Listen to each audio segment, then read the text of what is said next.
Hello hello, je suis tellement contente, ça fait trop longtemps que j'ai pas filmé, donc je suis juste ravie. Et en plus je reviens pour ce qui est sans doute mon rendez-vous préféré de toute l'année, le Pumpkin Autumn Challenge. Alors je m'y prends un peu tard parce qu'on est déjà le 1er septembre, mais c'était un peu compliqué de trouver du temps pour filmer. Donc voilà, vaut mieux tard que jamais. J'espère que je pourrai monter cette vidéo et la poster aujourd'hui. On croise les doigts. Du coup, je me munis de mon super carnet habituel où j'ai préparé toute ma palle. Encore une fois, j'ai fait une palle beaucoup trop grande. Il y a un peu plus de 20 livres, je crois. Donc je les lirai clairement pas tous. Mais voilà, j'aime beaucoup la palle que j'ai constituée. Vous allez voir, on va retrouver en soi pas mal de livres que je voulais lire cet été mais que j'ai pas eu le temps de lire cet été, ou alors des livres que j'ai achetés l'automne dernier et que j'attendais tout simplement que ce soit de nouveau l'automne pour pouvoir les lire. Donc voilà, j'ai hâte de vous présenter tout ça. Encore une fois, ma palle n'est pas fixe, évidemment, je vais certainement pas tout lire, je vais certainement acheter des nouveaux livres, je vais certainement changer certains livres de certaines catégories parce que je les ai fait rentrer dans les catégories un peu comme j'ai pu, mais voilà, ça risque de bouger. Donc on se prend pas la tête et on y va. Du coup, le premier menu, comme d'habitude, c'est automne frissonnant. Donc pour la première catégorie, c'était Gargare à la main de gloire. Donc les mots-clés étaient voleur, thriller, policier, superstition, horreur et épouvante. Donc pour cette catégorie, je me suis dit qu'il était enfin temps de lire Le silence des agneaux. Ça fait un moment que je l'ai dans ma palle et j'ai jamais vraiment encore eu l'occasion de le sortir. Ça fait longtemps que j'ai envie de le lire, donc voilà, il tombait très très bien dans cette catégorie. Donc je l'ai sorti direct. Et avec ça, j'ai aussi ajouté 2 petites nouvelles de Lovecraft, donc c'est La Maison Maudite et Celui qui hante la nuit. Ça commence à faire un moment que j'ai pas lu Lovecraft, donc je suis assez contente de le retrouver avec ces 2 petites nouvelles. Ensuite, la deuxième catégorie, c'était Double Double Toil and Trouble. Donc là, évidemment, c'était sorcière, théâtre, prophétie et tragédie. Et là, j'ai rien mis. Il y a une catégorie qui est vide, je suis désolée, mais je savais pas quoi mettre dans cette catégorie. Je pense qu'il y a d'autres livres du challenge que j'ai mis dans d'autres catégories qui pourraient rentrer dans celle-là, mais pour l'instant, je savais pas vraiment quoi mettre, donc elle va rester vide et puis on verra au moment du bilan ce que j'aurais mis pour cette catégorie, mais pour l'instant je sais pas. La troisième catégorie, c'est le folklore de Chip and Dan. Donc là c'était créatures surnaturelles, fantastique, obscure et fantasy. Et moi si on me dit créatures surnaturelles, je pense vampire, ma passion. Donc évidemment j'ai sorti Dracula de Bram Stoker que Soleil m'a offert l'année dernière pour le swap.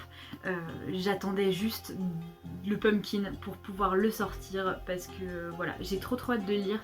Les vampires sont des créatures qui me passionnent, mais finalement j'ai pas lu tant que ça de livres sur le sujet, donc allons-y pour un classique. Voilà, les vampires, mes bébés. D'ailleurs en parlant de vampires, j'hésite aussi un petit peu à relire Apostasie pour cette catégorie. Qui est un livre que j'ai adoré, que j'ai lu l'année dernière, et j'hésite un peu parce que j'ai beaucoup de livres à lire, mais si j'ai le temps, si j'ai une petite place pour Apostasie, je pense le relire parce que j'avais vraiment beaucoup trop adoré. Et sinon, toujours pour cette catégorie, j'ai sorti Frankenstein de Mary Shelley. Donc là, c'est une version en anglais mais simplifiée que m'a prêté ma meilleure amie. Donc Frankenstein, je l'ai lu en français en mars, je crois, et j'avais adoré. Si vous suivez un petit peu mes vidéos, vous savez que j'essaye de plus en plus de lire en anglais, mais que je suis pas très bonne. Donc voilà, je suis ravie d'avoir une version simplifiée pour pouvoir lire un livre que j'ai déjà en plus déjà lu. Ça me fera une lecture en anglais, ça devrait se lire assez vite et j'avais adoré Frankenstein, donc pourquoi pas. Ensuite, le deuxième menu, c'est automne, douceur de vivre, et là c'est clairement le menu dans lequel j'ai mis le plus de livres. Il me semble que c'est un peu comme ça chaque année dans ma palle, je mets beaucoup de livres dans ce menu là. Voilà, apparemment ça m'a inspiré. Du coup la première catégorie c'est It's Just a Bunch of Hocus Pocus. Donc là c'était Halloween, Samhain et automne. Et là j'ai un petit peu fait... Je me suis inspirée très librement des catégories cette année, mais vraiment beaucoup plus que d'habitude. Hein. Des fois les logiques sont pas super claires. Du coup dans cette catégorie j'ai mis L'étrange vie de Nobody Owens de Neil Gaiman, évidemment le bébé.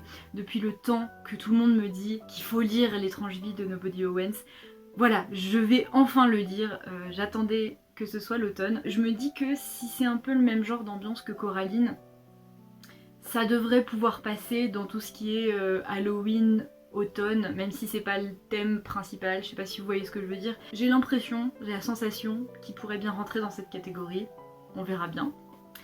Et sinon, encore plus tiré par les cheveux, mais parce que je savais vraiment pas dans quelle catégorie le mettre, j'ai mis L'ami imaginaire de Stephen Chbosky. Donc voilà, j'avais juste très envie de lire ce livre, je me suis dit que l'automne ça allait être parfait, mais comme je sais pas grand chose de ce bouquin, ça a été difficile de le mettre dans une catégorie, donc pour l'instant je l'ai mis là. On verra s'il bouge ou pas. La deuxième sous-catégorie c'est Hey Gigi, tu ne trouves pas que ça sent drôlement bon à la Gucci Okipanja. Donc là c'était parcours initiatique jeunesse famille et c'est une sous-catégorie qui me parle énormément parce que la référence est quelque chose que j'adore du plus profond de mon cœur et du coup j'ai choisi pour cette catégorie de relire un manga qui compte énormément pour moi mais que j'ai pas relu depuis plus d'une dizaine d'années je pense, c'est Chocolat et Vanilla. Voilà, c'est un petit manga en 8 tomes, c'est un petit magical girl qui va se lire tout seul à mon avis. Je l'avais adoré quand j'étais genre fin primaire, début collège évidemment. Ça fait longtemps que j'avais envie de le relire et là la catégorie tombait sous le sens parce que c'est un manga japonais, ça parle de sorcières, d'apprentis sorcières d'ailleurs, donc parcours initiatique, tout ça, et puis même avec... Je pense que ça tombe pile poil, je suis très contente de l'avoir choisi, j'ai trop hâte de le relire. Mais dans cette catégorie, j'ai aussi fait rentrer un livre qui n'a rien à voir avec tout ça et je l'ai juste mis là pour le mot famille parce que c'est une histoire de famille. J'ai décidé de mettre Rebecca de Daphné du Maurier. Je vous avais jamais parlé de ce livre en fait parce que je l'avais acheté pour Solène quand on avait fait notre swap l'année dernière et j'en avais profité pour me prendre un exemplaire aussi.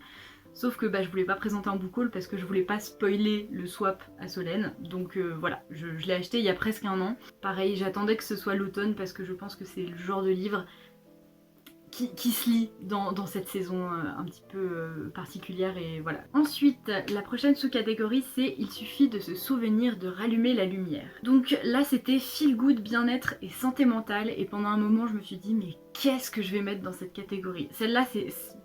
La catégorie feel good, c'est vraiment celle dans laquelle je sais jamais quoi mettre. Mais là, j'ai eu un livre qui est très bien tombé parce qu'il est sorti en août et qui tombait sous le sens. C'était le seul de ma bibliothèque, je pense, qui pouvait rentrer dans cette catégorie. C'est Anne de Redmond, donc c'est le 3e tome de Anne de Green Gables. J'ai assez hâte de continuer cette saga, j'ai lu le 2 cet été, je vous en reparlerai dans une autre vidéo, mais voilà, je pense que pour feel good bien-être, y a pas mieux que Anne. Ensuite, la dernière sous-catégorie c'est J'ai un dragon et j'hésiterai pas à faire feu. Donc là c'était humour, illustré, anthropomorphisme et animaux. Et alors pour cette catégorie, comme ça parlait de dragon, je me suis dit on va sortir le parpaing, voilà, on va sortir le bébé dragon, le prieuré de l'oranger, évidemment, que je vous présente dans toutes mes palles en ce moment, mais que voilà, il faut que je le lise, ça va faire un an que je l'ai acheté et que j'ai toujours pas lu. J'ai trop hâte de le lire, je sais toujours pas pourquoi je m'y suis pas encore mise. Je le mets dans cette catégorie uniquement parce qu'il y a animaux et que ça parle de dragons. Voilà, dragon.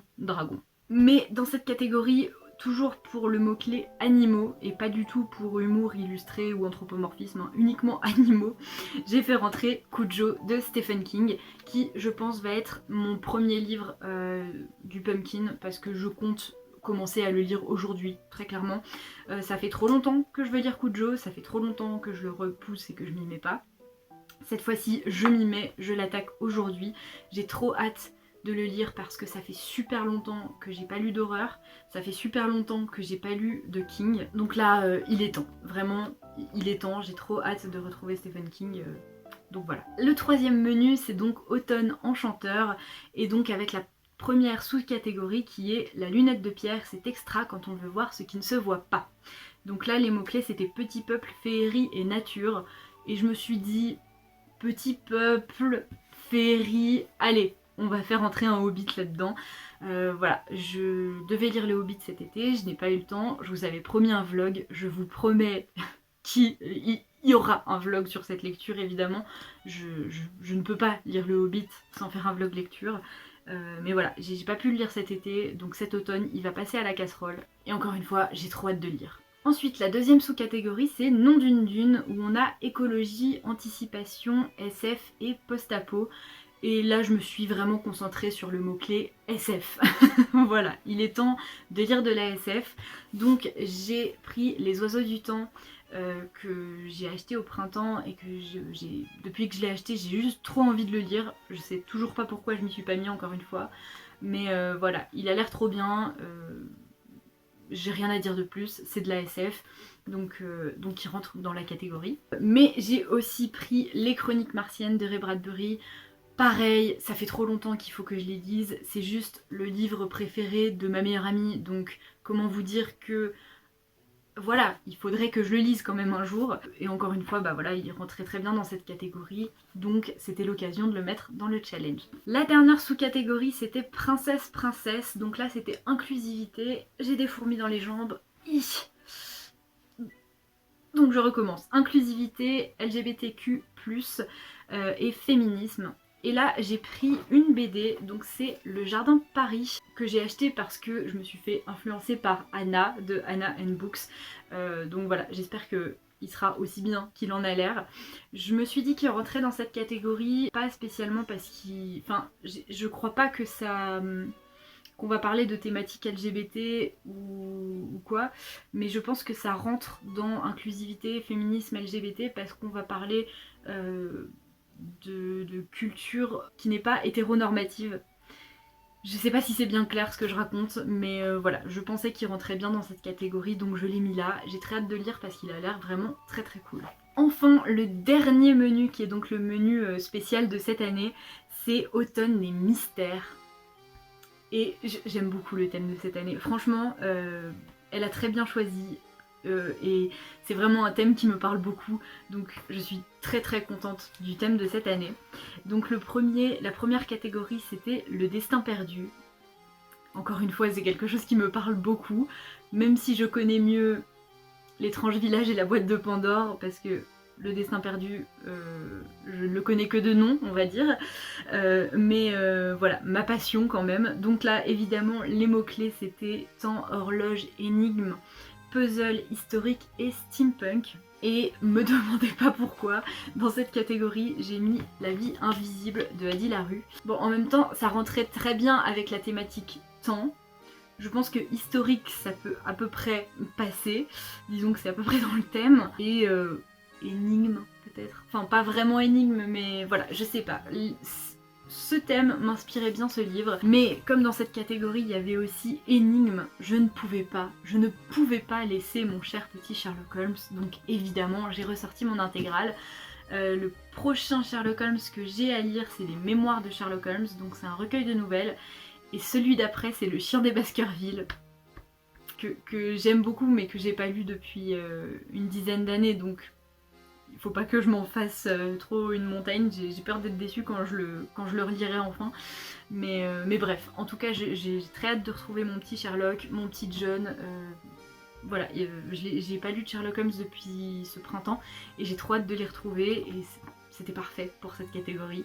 La prochaine catégorie c'était les ruines de l'Atlantide, donc là on a conte moral, philosophie, récits métaphoriques, mythes et légendes. Et donc en fait j'ai très clairement gardé juste mythes et légendes pour sortir American Gods de Neil Gaiman, évidemment.